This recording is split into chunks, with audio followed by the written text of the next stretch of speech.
procurador-geral da República, gente, porque o Paulo Gonet, em relação ali a essa provocação, para ele se pronunciar sobre o que ele acha em relação ao Dias Toffoli continuar na relatoria do Banco Master, foi um pedido, foi uma provocação do senador Eduardo Girão, né, que pediu para investigar a conduta de Toffoli. E o que me chama a atenção, Rafael, é que ele sequer considera a possibilidade de investigar, né? Ele já diz ali que a solicitação foi rejeitada, porque no entendimento dele, apesar do ministro Dias Toffoli, por exemplo, ter viajado naquele jatinho com um advogado que faz parte da defesa do Banco Master, né? E também tem outro ponto aqui que eu queria lembrar vocês, porque são tantos, né?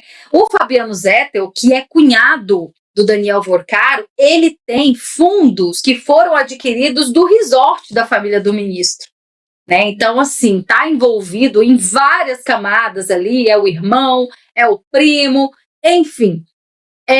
Agora, queria te ouvir ainda sobre esse assunto, Rafael, porque existe uma especulação lá no Supremo de que já é unânime que os magistrados querem que o Toffoli saia dessa relatoria, porque isso está desgastando muito a imagem do STF, ainda mais, né?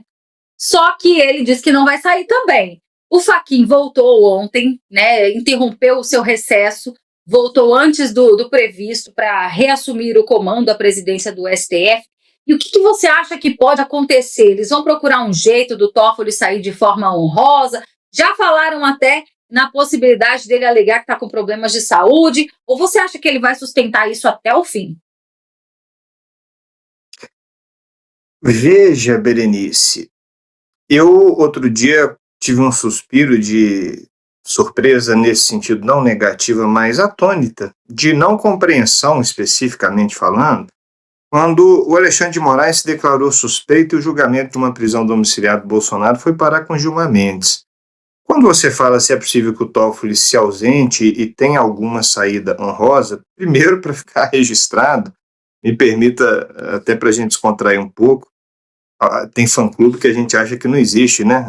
Fazendo uma analogia com o futebol, eu sou cruzeirense, o dia que o Gabigol errou um pênalti aqui que nos desclassificou da Copa do Brasil, naquele dia não teve um fã-clube se manifestando em relação ao pênalti perdido do Gabigol.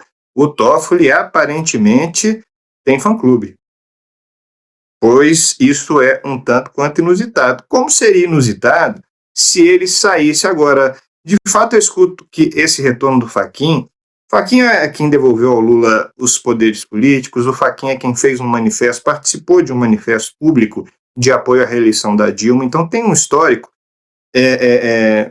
que faz parte do que o nosso espectador há pouco disse, da pior formação da história do STF, nas nossas opiniões.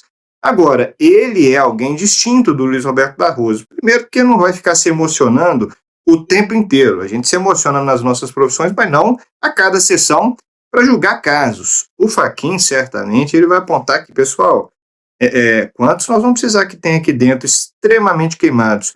E o que chama atenção, Berenice, não é nem exatamente esses pormenores de jatinho, mas o Toffoli, ele mexeu em um ponto perigoso, no caso Master, que é bater de frente com a Polícia Federal com duas questões graves. Uma já foi dita.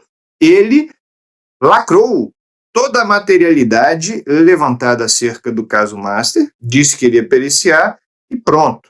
Naquele momento, a Polícia Federal ficou de mãos atadas, mas ele também acusou a instituição Polícia Federal de não responder a várias, incontáveis decisões da Suprema Corte. Geralmente, quando eles dizem da Suprema Corte, estão na casa dessas 80% de decisões monocráticas. Então, eu entendo que o Toffoli, aí sim faz sentido, alegar motivo de saúde, Berenice, sinceramente, a gente não pode dizer que não vai acontecer, mas eu volto ao meme que você há pouco colocou, que foi registrado no X. Suponha que ele alegue alguma questão, saia em um acordo, o sorteio, por acaso, vai parar na mão. Carmen Lúcia é a próxima a aposentar, Nunes Marques, não sei se tem traquejo jurídico, mas pelo menos seria alguém até aqui com o currículo ser observado, não ele não tem jurisprudências, entre aspas, sobre si que pesem contra. O problema, nem tão brincadeira assim, mas para a gente não ter problema ainda enquanto analogia, é se esse sorteio for no cassino do próprio ou no cassino apontado como o cassino do próprio. Porque se for lá, a gente já sabe nas mãos prováveis de quem vai parar. E ano passado a gente sabia os 11 ministros do STF melhor do que os 11 jogadores da seleção brasileira. Hoje a gente certamente sabe de 4, 5 melhor do que três. Se pedirem 3 nomes hoje da seleção, talvez o brasileiro não saiba dizer 3. Vai dizer Vinícius Júnior, vai agarrar um pouquinho aquele que não entende Neymar, mas não está na seleção. Agora, da Suprema Corte, será que o brasileiro comum não sabe dizer Carmen Lúcia, não sabe dizer Gilmar Mendes, não sabe dizer Alexandre de Moraes? Em nenhum outro momento da história foi mais fácil dizer a escalação do STF do que a escalação da seleção brasileira, e isso diz muito. O problema é esse. Deixo para você, Berenice, eu te provocar um pouquinho. Se ele sai esse sorteio, primeiro, quem é candidato, quem é favorito? Se o sorteio, por acaso, recair nas coincidências frequentes, porque a gente já pode elencar algumas possibilidades no campo da imaginação.